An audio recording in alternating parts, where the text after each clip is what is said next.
Hello दोस्त, एक ज़माना था 70% स्कोर करिए और अपनी जॉब को सिक्योर कीजिए। ये रेलवे तो बोलता है सबको मौका दे रहे हैं, बहुत लोगों को अच्छा अप्रोच कर रहे हैं, लेकिन 75 से 85 नंबर वाले कैंडिडेट भी रो रहे हैं मेरा सिलेक्शन हो जाएगा, कोई बता दो जी। कट ऑफ हाई है, आंसर की है और स्कोर कार्ड है। रेलवे बर्बाद कर दिया किसको? विद्यार्थी को नॉन टेक्निकल सिलेबस देके। मैंने बहुत लोगों को बोला था, लेकिन हमारे जो नॉन टेक्निकल रहते हैं ना लोग, और रेलवे को इससे कोई फ़ायदा नहीं होने वाला है। मैं गारंटी लेता हूँ, मैं जानता हूँ रेलवे का काम कर चल सब कुछ पता है। रेलवे को फ़ायदा नहीं होने वाला है, रेलवे को कुल मिला के नुकसान ही होगा, क्योंकि ऐसे लोग को चाहिए, उनको रोबोट चाहिए, काम करने वाला नहीं चाहिए। वो कंप्यूटर से फीड कर देंगे, उसके अंदर वो जो कहेंगे वही करने वाला आदमी चाहिए। अपना दिमाग इम्प्लाई ना लगाए। ये बिजनेस गेन का कंसेप्ट होता है कि बिजनेस गेन करो, ज़्यादा लोगों को भर्ती में पार्टिसिपेट करो, कटअप शायद चला जाए। ये सीईओ और एमडी का काम होता है, आपने प्राइवेट सेक्टर में देखा होगा, वही अभी भर्ती प्रक्रिया में चल रही है। मान लीजिए कि एक एग्जाम्पल हम देते हैं, ट्रैक मेंटेनर 4 काम करने जा रहा है कहीं पे, उसको कहीं पे नट बोल्ट टूटा हुआ मिला, तो उसको कंप्यूटर से ये इशारा दिया गया है कि आपको 3 किलोमीटर का अपना रूट देखना है और इन 3 किलोमीटर में आपको जो जो दिखेगा उसको नोट करके लाइएगा। तो क्या करेगा वो? जो गैंगमैन है या ट्रैकमैन है या ट्रैक मेंटेनर 4 एम्प्लॉय है, वो ट्रैक पे जाएगा, कहीं नट बोल्ट टूटा हुआ मिलेगा तो अपना एक लैपटॉप लेगा, या हो सकता है थोड़ा कम होगा तो अपना मोबाइल का कोई एक पेज खोलेगा, उस पेज में लिख लेगा ये चीज़ है, मोबाइल से कैमरा खींचेगा और उसको सेंड कर देगा अपने हायर सुपरवाइज़र को, सुपरवाइज़र सेंड कर देगा एम को, या जो उनके कंट्रोलिंग ऑफिसर एसएससी या इंचार्ज होंगे उस एरिया का, उनको सेंड कर देगा। लेकिन ये काम क्या हो रहा है? रोबोट का काम हो रहा है। अगर मान लीजिए एक पहले के जो आदमी काम करता था उसको 3 किलोमीटर जाने के लिए बोलेगा, 3 किलोमीटर में उसको सेम आदमी को नट टूटा हुआ मिलता है, तो उस नट को वो कैसे सही कर सकता है, उस पर दिमाग लगाता था। हायर अथॉरिटी जाए भाड़ में, मैनेजर जाए भाड़ में, बताना बाद में, पहले करना काम। यहाँ काम कोई नहीं करता, मैं गारंटी बता रहा हूँ और फैक्चुअल यही है, काम नहीं करता है। ऊपर से जो इंस्ट्रक्शन मिलता है वही काम करता है, अपनी दिमाग लगा के कोई नहीं काम करता। और ये फैक्ट है, ये हो रहा है नॉन टेक्निकल सिलेबस और हावी कल्चर टेक्नोलॉजी या बिजनेस गेम कंसेप्ट होने के कारण से। तो होता क्या था, वो अगर उसको नट टूटा हुआ मिल गया तो या तो अपने पास रखा हुआ है उससे ले लेता था, कहीं लूप लाइन में कोई लाइन पड़ी हुई है, कहीं साइड में पटरी बेकार पड़ी हुई है, कहीं ट्रैक में पड़ा हुआ है, या कोई ऐसा जिसमें 3-4 फास्टनर लगे हुए हैं और उसकी ज़रूरत नहीं है, वहाँ से वो नट खोल के इसको रिपेयर कर ही के जाता था, तब आगे बढ़ता था। 3 किलोमीटर होगा या नहीं होगा उस पर काम नहीं करता था वो, क्योंकि वो बताता था, जब वो आता था तो बोला कि मुझे ऐसी परेशानी मिले, इस क्यों काम किया। लेकिन आज के डेट में कोई नहीं पूछता। आज के डेट में आपको पूछा जाता है कि वो नट मिला था तो आपके दिक्कत क्या आई, नट मिला तो हमें बताया आपने रिपोर्ट डायरी मेंटेन किया, डायरी में रखा, उसी में लगे रहता है। ये वजह इसलिए है क्योंकि जो काम करने वाला बंदा है वो हाथ से काम नहीं किया है, अभी तक दिमाग से काम किया है, और दिमाग को कंप्यूटर का बिजनेस से गेम किया जा रहा है। टेक्निकल ना उसे बताया जाता है, ना पढ़ाया जाता है, ना समझ में आता है। ये मैं एक छोटा सा एग्जांपल बता रहा हूँ, ना उसके कंसेप्ट को समझ में आता है, ना बहुत सारी चीज़ें पता होता है। बस काम करना है, नौकरी करना है, सैलरी लेना है, बॉस जो कह रहा है उसका इंस्ट्रक्शन फॉलो करना है। तो वेबसाइट पे जाइएगा, आप वेबसाइट पे जाइए, जिसका टेक्नीशियन में पता है कितने कैंडिडेट हैं टोटल, आपको पता होगा। टोटल कैंडिडेट करीब 30 लाख 29 लाख थे, उसमें से भी 5 लाख के आसपास जो टेक्नीशियन 1 के थे वो अपना स्कोर कार्ड देख चुके हैं। टेक्नीशियन 3 के लिए कितने कैंडिडेट बच जाएंगे? 5 घटा दीजिएगा तो 24-23 बच जाएंगे। ये आरआरबी का ही जब पाए भाई, 23 में से भी अगर 60% अटेंडेंस लगाइएगा तो 13 से 14 लाख में वेबसाइट इतना बिजी क्यों हो रहा है? आपको समझ में आ रहा है?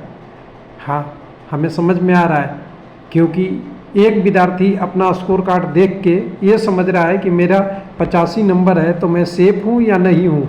मैं दूसरे से चेक कर लेता हूँ, यूआरएल किसी वेबसाइट पे डाल के देख लेता हूँ, किससे ये चेक कर रहा, अरे मेरा 85 है, मेरे से तो 90 वाले तो नहीं है, 90 वाला सोच रहा है 92 वाले तो नहीं है, 92 वाले सोच रहे हैं 95 तो नहीं है। अरे भाई साहब 100 में से 90 95 नंबर ला के आप रोबोट बनाएंगे रेलवे में क्या? आपको पटरी पे काम कराना है, टेक्नीशियन का लाइट रिपेयर करना है, छोटे छोटे काम आपको इलेक्ट्रॉनिक्स के करने हैं, सब स्टेशन पे रिपेयर करना है, ओची में जंपर चेंज करने हैं, इंसुलेटर की क्लीनिंग करानी है, और काम का ढूंढ रहे हैं रोबोट वाले 100 में से 100 जो कैम्ब्रिज या यूएसए लंदन या कौन कौन सा विश्वविद्यालय से एमटेक एमफिल की डिग्री लेके आएँ या कंप्यूटर से भर दें, नंबर अच्छे ला दें और एग्ज़ाम पास हो जाए। तो मैं बोलता हूँ कि रेलवे का एकदम बिल्कुल भलाई नहीं है। और अगर रेलवे अपना भलाई चाहती है, मैं रियलिटी बता रहा हूँ, प्रैक्टिकल, अगर प्रैक्टिकल से जितना दूर हुए, हालांकि प्रैक्टिकल करने वाले भी गलती करते हैं, लेकिन प्रैक्टिकल से जितना दूर रेलवे जाएगा, आईटीआई एग्ज़ाम लेते हैं आईटीआई पे और सिलेबस देते हैं आप किसके लिए, बिजनेस का, एमबीए का, कौन सा लॉजिक दे रहे हैं और कौन इनको गाइड कर रहा है, उन्हें मतलब है 500 रुपये फीस आ जाए, कोई जॉब में तो कोई आएगा, राम नहीं आएगा तो मोहन आएगा, मोहन नहीं तो सोहन आएगा, 85 पे नहीं सिलेक्शन होगा तो 95 पे होगा, 95 पे नहीं होगा तो 35 पे होगा, 35 नहीं होगा तो 40 पे होगा। इनसे रेलवे को कोई मतलब नहीं है। अरे आपको काम क्या करना है, आपको फैसिलिटी क्या देना है, कैंडिडेट से काम क्या कराना है, वो क्यों नहीं देखते? ग्राउंड लेवल में आपको पटरी पे आपको काम करानी है और ढूंढ रहे हैं कि अफसर बाबू का बेटा अगर आके यहाँ काम करे, तो ये पॉसिबल है क्या? करेगा 2 घंटा करेगा, 4 घंटा करेगा, 2 काम देंगे तो हो सकता है एक बिगाड़ देगा और एक ठीक कर दे, हो सकता है कि दोनों काम करे, उसके लिए 3 घंटा को काम 3 दिन में करें, हो सकता है कि वो काम करने में उसको दिल ही नहीं मन में रहे, छुट्टी ले ले, और हो सकता है कि उस पर दबाव डाले तो नौकरी छोड़ के घर भी बाहर चले जाए, क्योंकि वो 95 नंबर लाता है तो आपके रेलवे का टेक्नीशियन एग्ज़ाम क्यों करेगा? हो सकता है उसका लक्ष्य हो आईएएस हो, आईपीएस हो, या और भी कोई कंपटीशन देने का हो जिसमें गजेटेड ऑफिसर वगैरह वगैरह बहुत सारे रास्ते हैं। तो सीधी सी बात कीजिए ना, आपको चाहिए क्या? टेक्नीशियन चाहिए? टेक्नीशियन मतलब समझते हैं ना, टेक्नीशियन के हाथ में क्या होता है? एक नाइफ, अगर इलेक्ट्रिकल वाले बात करो, एक स्क्रू ड्राइवर और एक प्लायर, ये 3 चीज़ का सीट होता है, इससे काम करना है, ना कि कलम से लाके और पीएचडी करके या एमबीए के क्लास करके नंबर लाने वाला विद्यार्थी चाहिए। भला रेलवे को इसी में है कि जल्दी समझ में आ जाए, technical exam technical syllabus, non technical exam non technical syllabus, आपको टिकट काउंटर पे रखना है, एनटीपीसी में स्टेशन मास्टर रखना है, ये सारे पोस्ट आपके नॉन टेक्निकल हैं। गुड गार्ड में डिसीजन लेना है, नॉन टेक्निकल से चल जाएगा, या ट्रेन मैनेजर कह सकते हैं आज के डेट में चल जाएगा। लेकिन आपको एलपी से चाह रहे हैं कि एलपी पूरी ट्रेन की सर्किट पढ़ ले, वैक्यूम सर्किट पढ़ ले, इलेक्ट्रिकल सर्किट पढ़ ले, टोटल आपकी जो ब्रेक सिस्टम है वो पढ़ ले, पूरा सिस्टम पढ़ ले, और इससे एग्ज़ाम पूछ रहे हैं आपने कि 10 के पावर 3085 या 3,85,000 का इकाई अंक क्या होगा।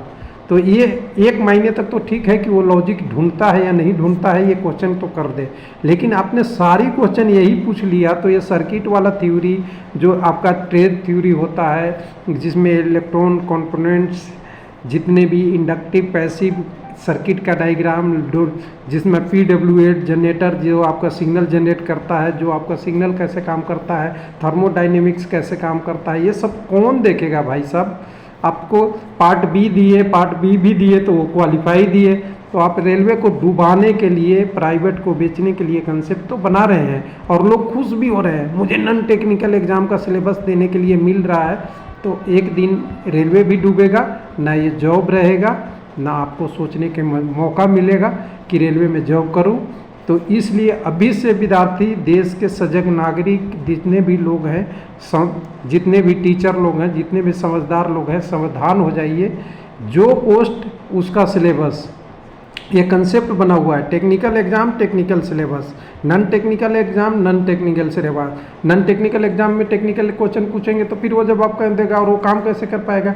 इसलिए जो काम का डिजाइन किया गया है, जॉब का वर्क डिजाइन है, उसके हिसाब से फेमिलियर होने का मौका एग्ज़ाम में ही होता है। कहा जाता है कि अगर किसी से पूछा जाए कि आप एक क्वेश्चन बताओ, और वो क्वेश्चन जो बताता है एक ही क्वेश्चन बताना है, उसके पास 1 करोड़ क्वेश्चन का आंसर है, और एक क्वेश्चन पूछा जाता है और एक ही क्वेश्चन बताता है जो जॉब से मैच कर जाता है, ये आदमी हमेशा बेटर परफॉर्म करता है। और किसी से पूछ लीजिए कि तुम 1 लाख क्वेश्चन बता दो और उसमें से एक भी जॉब से मैच नहीं करता है, वो कभी भी जॉब नहीं कर सकता। ये कंसेप्ट है, और किसी को समझ में आए तो समझे, नहीं समझा है तो यूट्यूब पे बहुत वीडियो बनती है, देखते रहिए। थैंक यू, धन्यवाद।